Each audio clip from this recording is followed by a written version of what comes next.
श्रोता बंधुओं, आपका बहुत बहुत स्वागत है। आज मैं एक बहुत ही प्रसिद्ध कथावाचक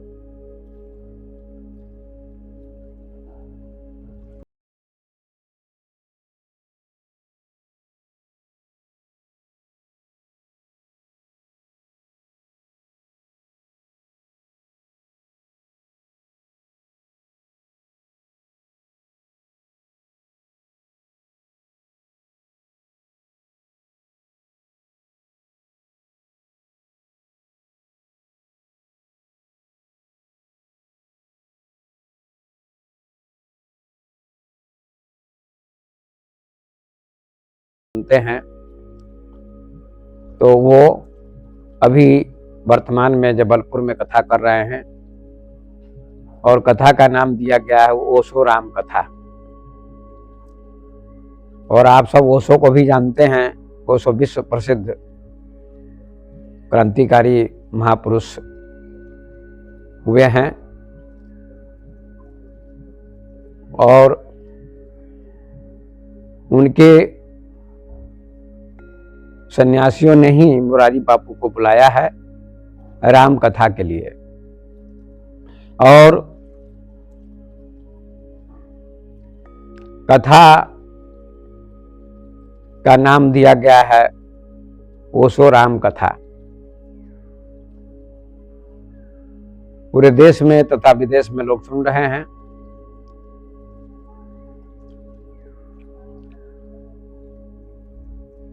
मुझे बहुत आश्चर्य होता है कि ओशो के साथ राम कथा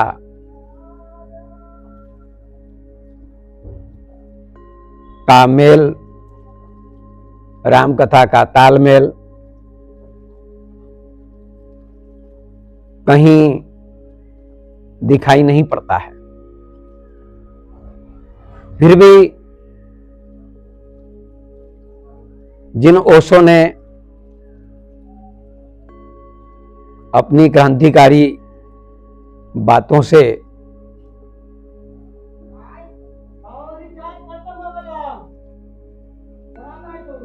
देश के तमाम धर्म, मत, पंथ, संप्रदाय के बारे में खुलकर प्रहार किया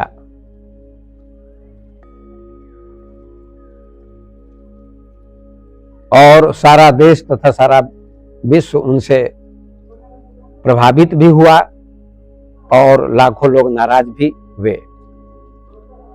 आज जो क्रांतिकारी ओशो थे, उनके अनुयायी, उनके सन्यासी परंपरा का निर्वाह करने जा रहे हैं। ओशो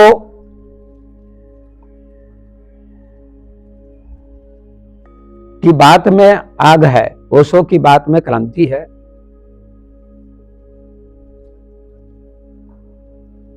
ओशो का एक एक शब्द हीरे जैसा है और मैं समझता हूं जिसको हीरा मिल जाएगा उसको कंकड़ पत्थर से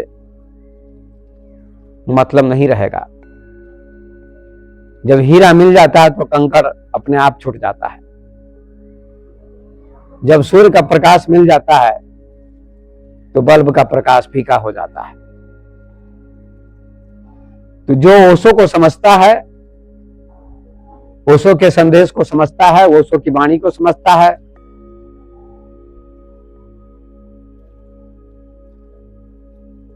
और ओशो की वाणी रूपी क्रांति की गंगा में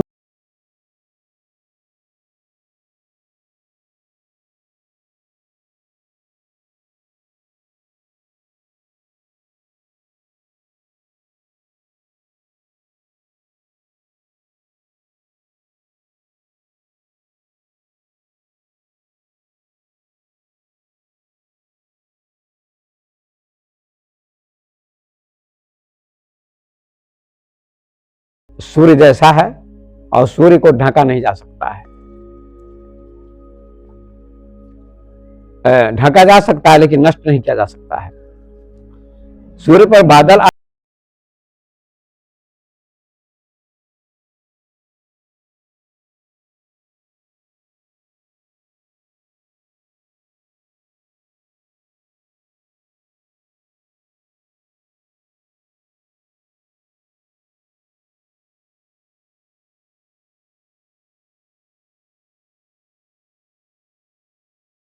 परंपरा की कथा रूपी बादल से ढकना चाहते हैं, ये कभी संभव नहीं होगा। ओशो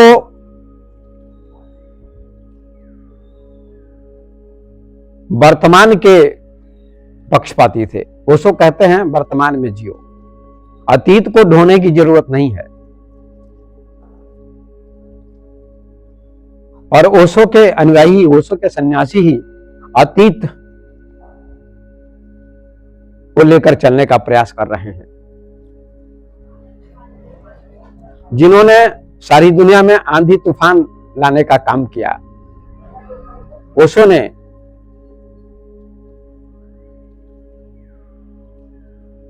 आंधी तूफान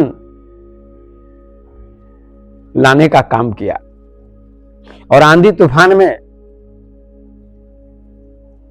सारा कचरा उड़ जाता है।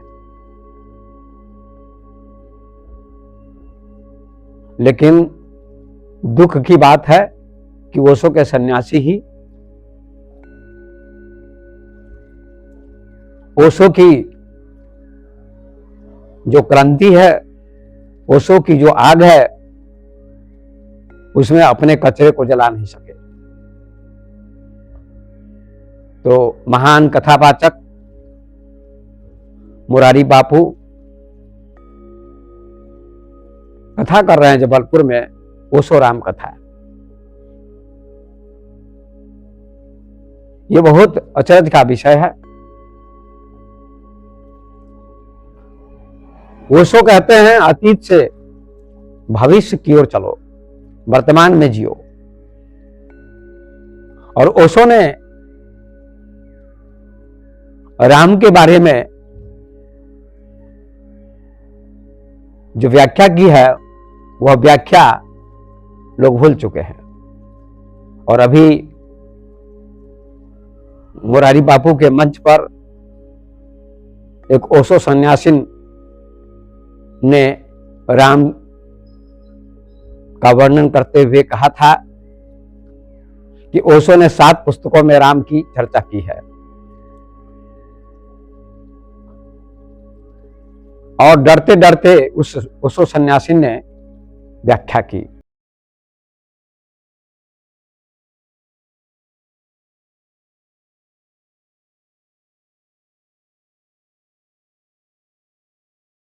हमारी राम नाम जानियो नहीं और 5 पुस्तकें हैं, लेकिन राम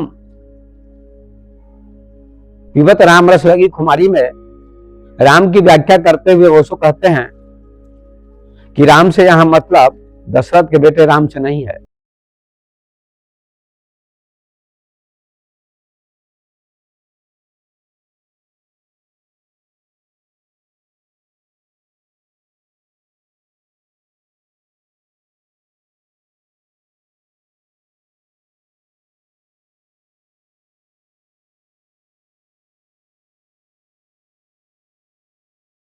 कहते हैं राम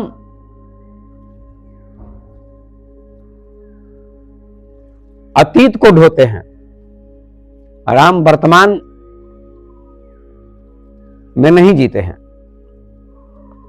उनका नाम ही मर्यादा पुरुषोत्तम है। और मर्यादा पुरुषोत्तम का अर्थ क्या है, उसका संधि विच्छेद करके देखा जाए, मरी जोड़ अदा, मतलब मृत भूमिका, अतीत की भूमिका, जो मर चुका है, जो बीत चुका है, उसकी भूमिका जो निभाए, उसका नाम मर्यादा है।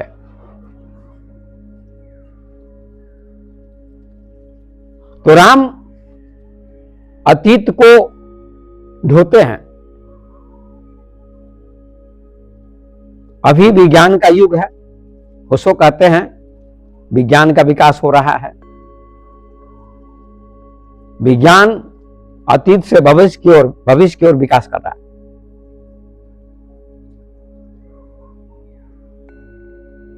आज टेक्नोलॉजी का विकास हुआ है।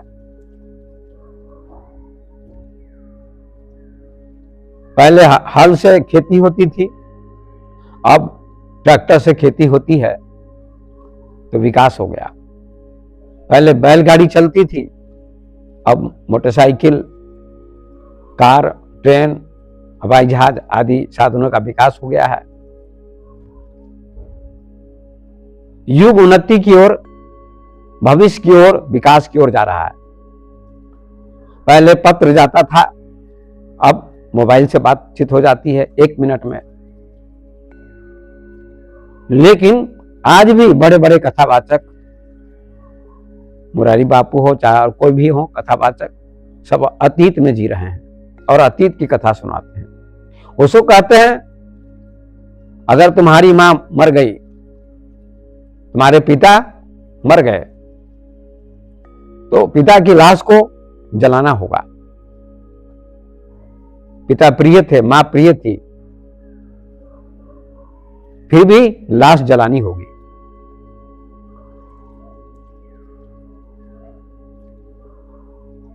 तो आज हम विकास की ओर भाग रहे हैं, युग विकास की ओर जा रहा है और कथावाचक अतीत की ओर ले जाते हैं, पीछे की ओर ले जाते हैं, फिर भी लोग समझ नहीं पाते। और ओशो के सन्यासी अगर नहीं समझ सकेंगे तब तो दुर्भाग्य है।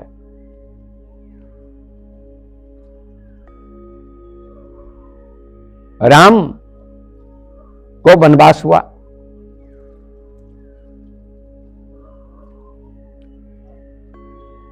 राम ने आवाज नहीं उठाई, क्योंकि रामचरितमानस में लिखा है रघुकुल रीत सदा चली आई, प्राण जाए पर वचन न जाए। रघुकुल की रीत है, रघुकुल की परंपरा है, प्राण चले जाएं लेकिन वचन नहीं जाएगा, वचन का पालन करना पड़ेगा। तो दशरथ जी ने वचन का पालन किया और अपने प्राण खो दिए, और राम जी वनवास चले जाते हैं, वचन का पालन करते हैं। ओशो राम के बारे में कहते हैं राम विद्रोही नहीं है, राम लकीर के फकीर हैं।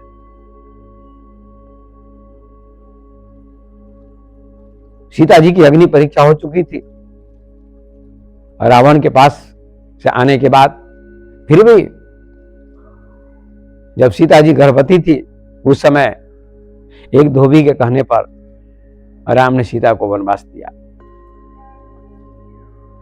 एक व्यक्ति के कहने पर वनवास दे दिया गया। ओशो कहते राम लोक मत के अनुसार चलते हैं, समाज के अनुसार चलते हैं, अपना चिंतन नहीं करते हैं, अपना विचार नहीं करते, अपना फैसला नहीं लेते हैं।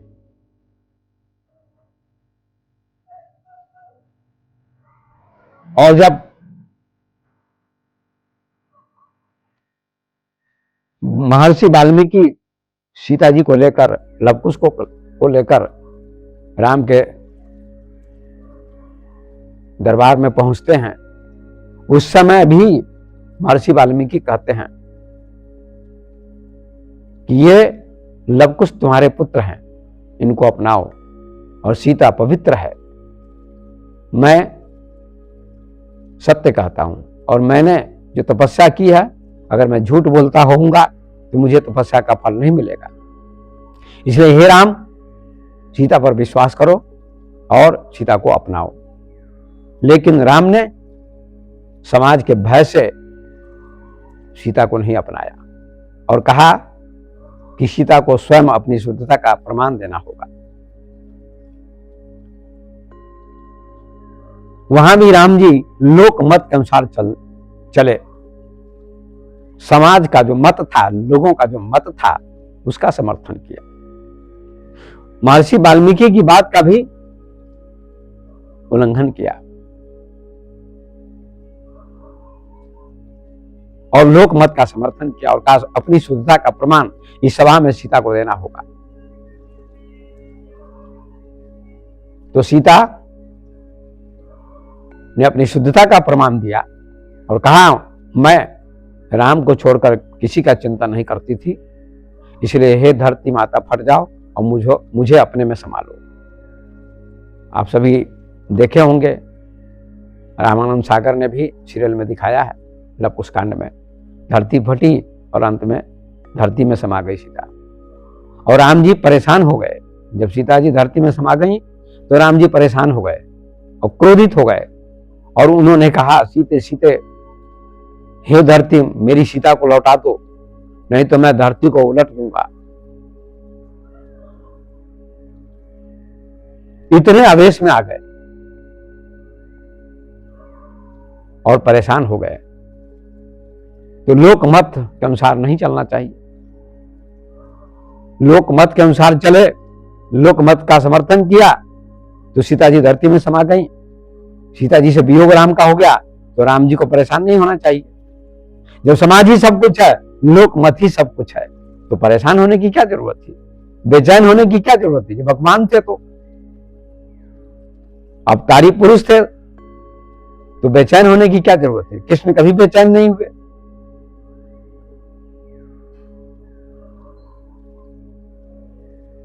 वृंदावन चले गए, सबको सुख दिया था, आनंद दिया था और वचन दिया था कि मैं परसों आ जाऊंगा। तो गोकुलवासियों को, सखाओं को, राधा को, गोपियों को, लेकिन बरसों नहीं आए, आए ही नहीं। कृष्ण ने कोई वचन का पालन नहीं किया। मर्यादा से ऊपर थे कृष्ण, लोक मत से ऊपर चलते थे कृष्ण। तो ओशो कहते हैं कि राम विद्रोही नहीं थे, परंपरावादी थे। ओशो बार बार कहते हैं कि राम के साथ मेरा कोई तालमेल नहीं है और एक ही रूम में मुझे बिठा दो राम के साथ तो 1 घंटे भी मैं बैठ नहीं सकता राम के साथ, क्योंकि राम के साथ मेरा कोई मेल नहीं बैठेगा, कोई तालमेल नहीं होगा। और कृष्ण के साथ आराम से मेरा तालमेल बैठ सकता है, हो सकता है। कृष्ण विद्रोही हैं, कृष्ण क्रांतिकारी हैं। महाभारत के युद्ध में प्रतिज्ञा की थी कृष्ण ने, भगवान कृष्ण ने, कि मैं अस्त्र शस्त्र नहीं उठाऊंगा, लेकिन अर्जुन की रक्षा के लिए भीष्म ने जब प्रतिज्ञा की कि मैं पांडवों को कल मारूंगा, एक पांडव को, तो कृष्ण को पता चला तो कृष्ण ने अर्जुन को बचाने के लिए रथ का पहिया उठा लिया। तो आप लोगों ने सुना होगा, प्रबल प्रेम के पाले पड़ के प्रभु को नियम बदलते देखा, अपना मान टले टल जाए पर भक्त का मान न टलते देखा। कृष्ण वचन का महत्व नहीं देते, प्राण का महत्व देते। प्राण रहेंगे, जीवन रहेगा तो वचन को वापस लिया जा सकता है, फिर विचार किया जा सकता है।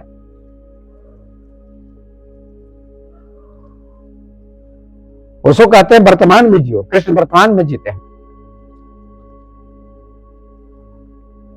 कृष्ण विद्रोही हैं, राम परंपरावादी है। और जो महाकवि सुमित्रानंदन पंत ने ओशो से पूछा कि भारत के आकाश में 12 महापुरुषों के नाम आप दीजिए, तो उनमें बुद्ध, महावीर, पतंजलि, गोरख, कबीर, नानक, कृष्णमूर्ति, मीरा आदि का नाम लिया, लेकिन राम का नाम नहीं लिया। तो सुमित्रानंदन पंत ने कहा, आपने राम का नाम क्यों छोड़ दिया?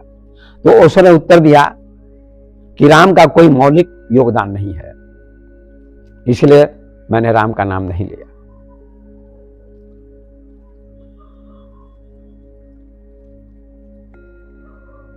इतना फैक्ट, इतना सत्य बगावती स्वर में ओशो ने कहा। ओशो ने कहा राम उपयोगितावादी हैं। एक जगह ओशो ने राम की प्रशंसा की है, गीता की व्याख्या करते हुए, 10वें अध्याय की व्याख्या करते हुए कहा राम, कृष्ण कहते हैं शस्त्रधारियों में मैं राम हूं। वहां राम की प्रशंसा करते हैं, जहां प्रशंसा करने योग्य बातें थी वहां उन्होंने की कि राम का व्यक्तित्व बुद्ध जैसा था। राम के हाथ में धनुष बाण शोभा नहीं देते थे, राम कोमल थे। वहां प्रशंसा की, जहां जरूरत पड़ी उनको प्रशंसा करने की, वहां प्रशंसा की। लेकिन राम स्वयं का निर्णय नहीं करते थे। शंभू का वध करना था तो ऋषि के कहने पर, देवर्षि नारद के कहने पर चले जाते हैं और शंभू का वध कर देते हैं। वहां भी स्वयं निर्णय नहीं लेते, स्वयं निर्णय लेना चाहिए।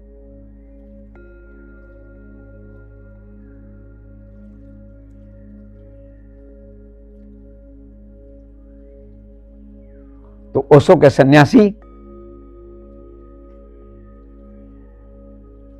राम कथा करवा रहे हैं। मुरारी बापू कभी कभी ओशो का नाम लेते।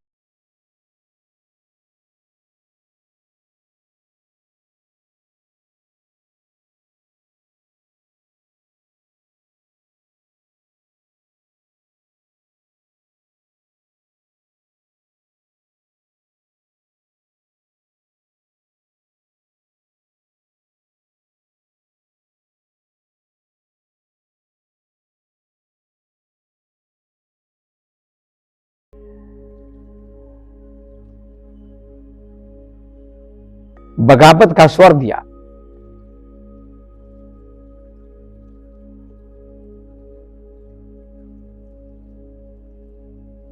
इसे ओशो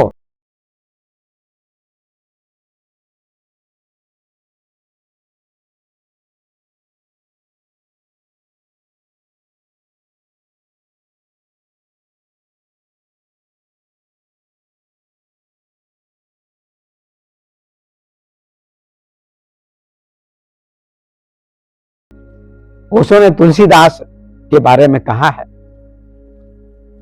कि तुलसीदास महाकवि हैं, विद्वान हैं, महापंडित हैं। उनके जैसे कबीर पंडित नहीं थे, लेकिन कबीर बुद्ध पुरुष थे, अनुभवी थे। तुलसी अनुभवी नहीं थे, तुलसी महाकवि माने जाते हैं। क्योंकि कबीर ने कहा, मैं कहता आंखन की देखी, तू कहता कागज की लेखी। आंखों देखी बात कबीर करते हैं। तुलसी और कबीर में यही अंतर करते हैं ओशो। कबीर आंखों देखी बात करते हैं, ओशो कहते हैं कबीर की बात में आग है।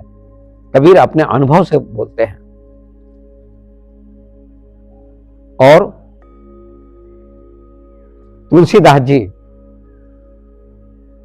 ग्रंथ शास्त्रों का सहारा लेकर बोलते हैं। रामचरितमानस की रचना की ग्रंथ शास्त्रों का सहारा लेकर, निगमागम सम्मतम यद रामायणे निगदितम क्वचिदन्योतपि, वेद और शास्त्र के अनुसार उन्होंने रामचरितमानस की रचना की। और ओशो तुलसीदास पर प्रहार करते हुए कहते हैं, ढोल गंवार शूद्र पशु नारी, ये सब ताड़न के अधिकारी। ऐसा तुलसीदास ने लिखा। क्या ऐसा कबीर ने कहा है? नहीं कहा है।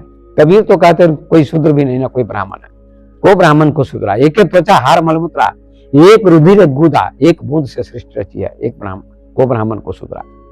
कौन ब्राह्मण है कौन शूद्र है? कबीर ने ब्राह्मण शूद्र की व्याख्या नहीं की, सभी मानव है।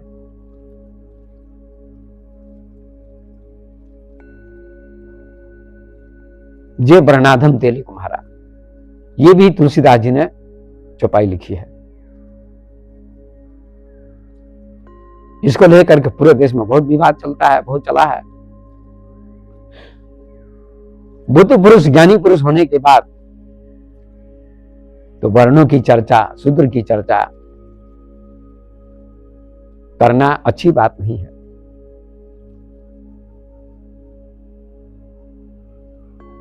ओशो ने तो यहां तक कहा है कि जब तक तुलसीदास के रामचरितमानस की कथा होगी, प्रचार रहेगा, तब तक भारत का कभी उत्थान नहीं हो सकता है। यहां तक कहा है। तो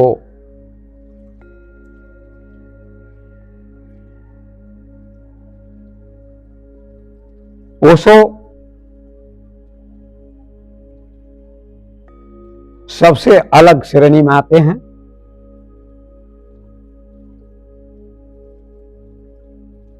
ओशो को समझने के बाद न कोई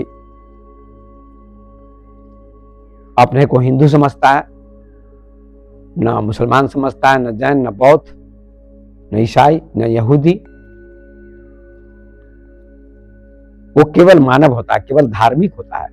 ओशो बार बार कहते जो धार्मिक हो गया वो न हिंदू होगा, न मुसलमान होगा, न जैन होगा, न बौद्ध होगा, न ईसाई होगा, न यहूदी होगा, वो केवल मानव होगा, वो केवल धार्मिक होगा। अगर ओशो हाँ में हाँ मिलाते, ओशो सम्मान चाहते, ओशो आदर चाहते, तो सबके हाँ में हाँ मिलाते। जैन का भी समर्थन करते, बौद्ध का भी समर्थन करते, हिंदू का भी समर्थन करते, ईसाई का भी समर्थन करते। और अमेरिका में इतना बड़ा सम्मान होता उनका, लेकिन उन्होंने उस सम्मान को ठुकरा दिया। अमेरिका के राष्ट्रपति को, पोप पादरी को, पूरे देश को ठुकरा दिया। हमको सम्मान नहीं चाहिए। और यहां मैं कह देना चाहता हूं, समापन करते हुए अपनी बात को विराम अब देना चाहता हूं, कि ओशो ने अमेरिका के राष्ट्रपति को, पोप पादरियों से कहा था, यहां के उपनिषद, यहां की गीता की उन्होंने बहुत प्रशंसा की थी। इसको लोग भूल जाते हैं, यहां के लोग। उन्होंने कहा वहां के राष्ट्रपति से, वहां के पोप पादरियों से, कि गीता की तुलना, उपनिषद की तुलना बाइबिल से कभी नहीं हो सकती है। तुम्हारी बाइबिल गीता के सामने में, उपनिषद के सामने में कुछ भी नहीं है। ये उन्होंने चुनौती के साथ कहा था। भारत के ऋषियों की प्रशंसा की, उपनिषद की प्रशंसा की, फिर भी यहां के साधु संत खुलकर नहीं बोलते हैं।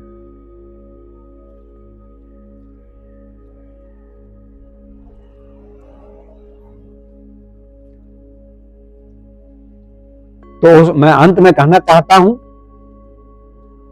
कि ओशो के सन्यासी मुरारी बाबू को बुलवा के कथा करवा रहे हैं। किस लिए करवा रहे हैं?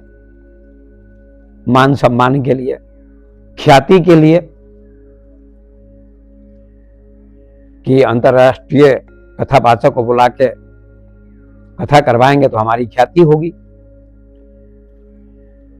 1 घंटे के लिए बुलाते, कोई बात नहीं है, ओशो के ऊपर केवल चर्चा चलती। राम कथा करवाने की क्या जरूरत वहां?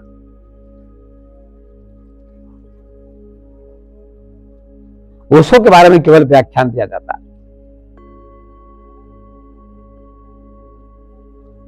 ओशो की देशना, ओशो का संदेश, ओशो की वाणी, ओशो की शिक्षा पर केवल चर्चा होती, खोलकर चर्चा होती। कोई ओशो का सन्यासी वहां प्रश्न करता है। मैंने तो मुरारी बाबू से प्रश्न किया था, सीतामढ़ी में कथा करने आए थे, मैंने प्रश्न किया था कि ओशो की एक पुस्तक है जो बहुत चर्चित पुस्तक है, वैसे तो उनकी सैकड़ों पुस्तकें हैं, पतंजलि पर बोले, बुद्ध पर बोले, महावीर पर बोले, कबीर पर बोले, अष्टवक्र पर बोले, शंकराचार्य के ऊपर बोले, नानक के ऊपर, दादू के ऊपर, लाओत्से के ऊपर, सब के ऊपर बोले हैं। लेकिन उन्होंने कहा मैं पुस्तकों पर नहीं बोल रहा हूं, ये तो पुस्तक खूंटी है और व्याख्या मेरी है। जैसे खूंटी पर कोई अपना कोट टांग दे तो खूंटी उसकी, लेकिन कोट तो मेरा है। ऐसे ओशो कहते हैं कि मैं उपनिषद की व्याख्या करता हूं, या वेद की व्याख्या करता हूं, या अष्टावक्र की व्याख्या करता हूं, या शंकराचार्य पर व्याख्या करता हूं, या कबीर पर व्याख्या करता हूं, अपनी अनुभूति की व्याख्या करता हूं। मैं अष्टावक्र की व्याख्या नहीं करता हूं। न कबीर की व्याख्या करता हूं, न बुद्ध की व्याख्या करता हूं। मैं नवीन व्याख्या करता हूं, वर्तमान की व्याख्या करता हूं। ठीक है, बुद्ध पुरुष थे, महावीर महापुरुष थे, बुद्ध पुरुष थे, कबीर भी, सब, लेकिन मैं अपनी व्याख्या करता हूं।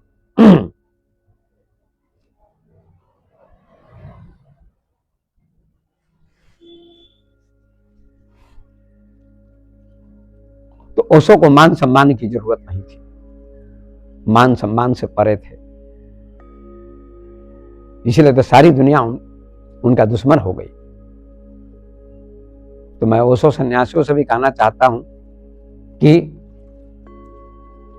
मान सम्मान के लिए ये जो कथा करवाई जाती है, ये ओशो का जो मूल संदेश है, ओशो की जो वाणी है, प्रखर वाणी, क्रांतिकारी वाणी, उस पर पर्दा डालने का प्रयास किया जा रहा है। राम से मेरी कोई दुश्मनी नहीं है, मैं राम का स्वागत करता हूं, लेकिन राम परंपरावादी है। बहुत सारी बातें तुलसीदास जी की भी अच्छी हैं, लेकिन मेन बात को लेकर के समाज में ये विवाद चलता है। अब क्या है, जाति के बारे में, पूज्य विप्रशील गुणहीना, शूद्र ने पूज्य गुण ज्ञान प्रवीणा, इस चौपाई को लेकर बड़े बड़े ब्राह्मण, शंकराचार्य, कथावाचक सभी इस चौपाई की व्याख्या करते कि ब्राह्मण ऊंचा होता है, शूद्र नीच होता है। ये चौपाई लिखने की क्या आवश्यकता थी तुलसीदास जी को? जब ज्ञानी थे, विद्वान थे, पंडित थे, तो क्या जरूरत थी? बुद्ध पुरुष को ऐसे लिखने की जरूरत नहीं। इसका मतलब ओशो ने कहा तुलसीदास जी बुद्ध पुरुष नहीं थे, कवि थे, महापंडित थे, महाविद्वान थे, वैसा कभी कोई नहीं हुआ।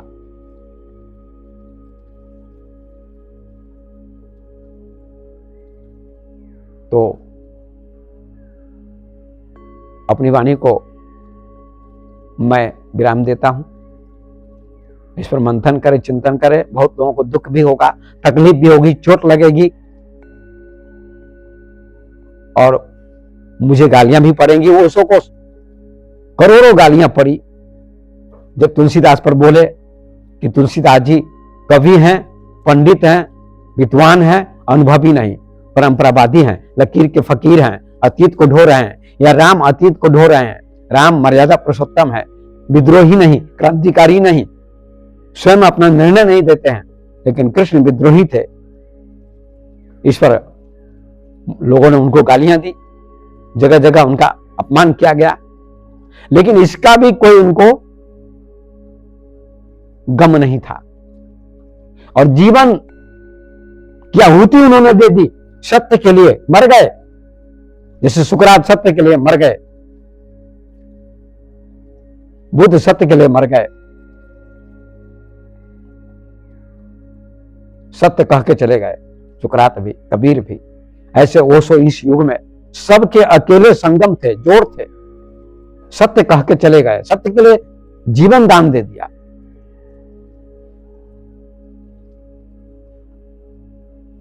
तो मुरारी बापू से पूछा जाए एक ही सवाल, मैं अपनी वाणी को विराम दे रहा हूं, कि संभोग से समाधि को पुस्तक है ओशो की, उसके बारे में कुछ कहिए, क्या कहते हैं? मैंने पूछा था संभोग और समाधि में क्या अंतर है, इसका उत्तर नहीं दिया था जब सीतामढ़ी में उनकी कथा हुई थी। तो उन्होंने मेरे प्रश्न का उत्तर नहीं दिया, सभी के प्रश्न का उत्तर दिया, लेकिन ये प्रश्न ओशो का सन्यासी भी कोई नहीं पूछा होगा जबलपुर में, इस पर सवाल नहीं किया होगा। इतना साहस ओशो के सन्यासी को भी वहां नहीं है जो मुरारी बाबू से ऐसा प्रश्न कर सके। इसका मतलब सभी मान सम्मान में लगे हुए।